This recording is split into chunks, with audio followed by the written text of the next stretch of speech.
Welcome to Two Guys Talking About. I'm Kevin. I'm Bill. Today we're talking about the time of year that when we had kids, we lived for. It's the most wonderful time of the year. No, we're not talking about the holidays. We're talking about... Back to school. Remember the Staples commercial from a few years back, and Yes. the guy's pushing the shopping cart through a Staples, his kid's looking all sad, and he's just throwing the stuff in there. It's back to school time. If you're a parent, you immediately probably relate to that commercial because it's like, oh, yes. There are, we used to talk about this on the air, and I'd always have some parents call up, I love my children around all the time, and, and that's great. Yeah. We want to love our children, but this summertime is the time you really appreciate the teachers. Yeah. I had a roommate years ago that was a teacher, and he actually had a sign that said the 3 best reasons for being a teacher: June, July, August. So my lovely wife is a stay-at-home mom. Still works harder than I do. She's probably enjoyed back to school more than I did because it was like, hey, getting the kids there. Even though there's a little tear in the eye when you kind of push them out of the car. Yeah. The first day. That first day of school. And then the second day, it's like, old hat. Yeah. Here's what happened to me.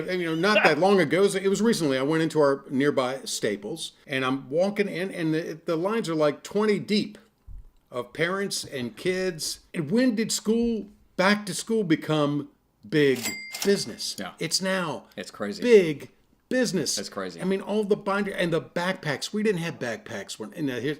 People love it when I was a kid, we didn't have backpacks. We carried our books like this, however far you could hold your arm out, wedge them into your rib cage. Every now and then, if kids wanted to get fancy, they had a rubber strap with a buckle on it. Yeah. And you would carry your books like that. When our daughter was in school, and this is a while ago, every year she had to have the newest, greatest, most expensive Texas Instrument calculator.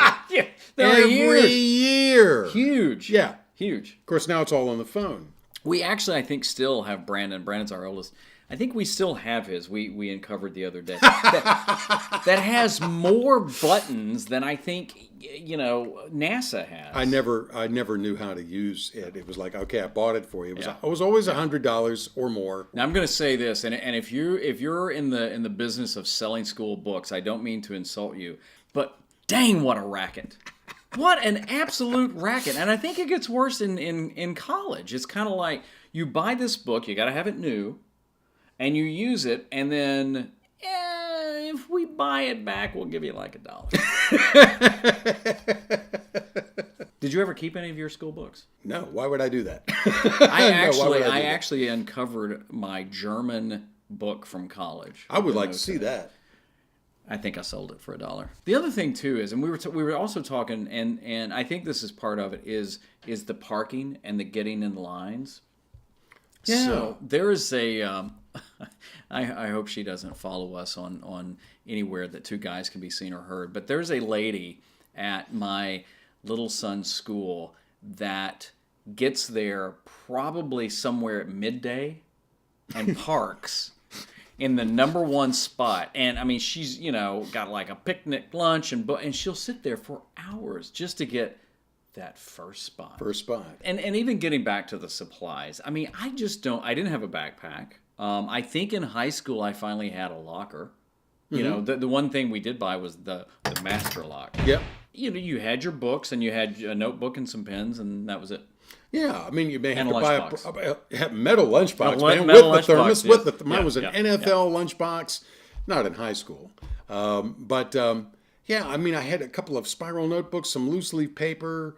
You had the spiral notebooks, and you pry those sharp prongs apart and put the paper, and then you lock it like, don't catch it would always catch me in the web of my hand between my forefinger and my thumb. Yeah. They also serve as bear traps. Here's an example of a 6th grade supply list for one of our area schools. And this is current. 3 1-inch binders, 3 composition notebooks, 100 page size, 3 pocket folders, 1 large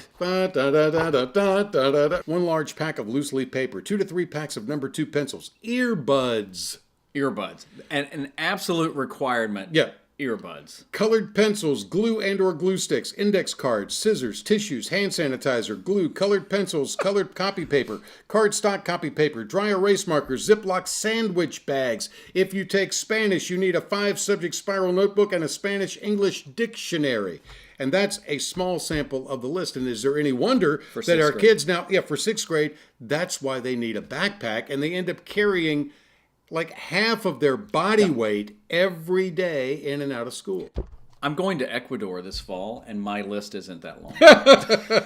If you want a really good deal on a Texas Instrument calculator, let's talk. We would love to hear your comments, what you think about this, what your thoughts are about back to school, especially if you're a parent or even a grandparent. And how it compares to back in your day. Yeah, dadgummit. And if it's something you really look forward to, just kind of what you think about it. And also, if you'll like this video and sub and share it with somebody, that means a lot too. Absolutely. I'm Kevin. I'm Bill. And this has been Two Guys Talking About. This has been Two Guys Talking About with Kevin Kolbe and Bill Jordan. If you have an idea or comment, or you're interested in sponsoring the show, connect and find out more at twoguystalkingabout.com. Two Guys Talking About is produced by Kolbe Creative Media.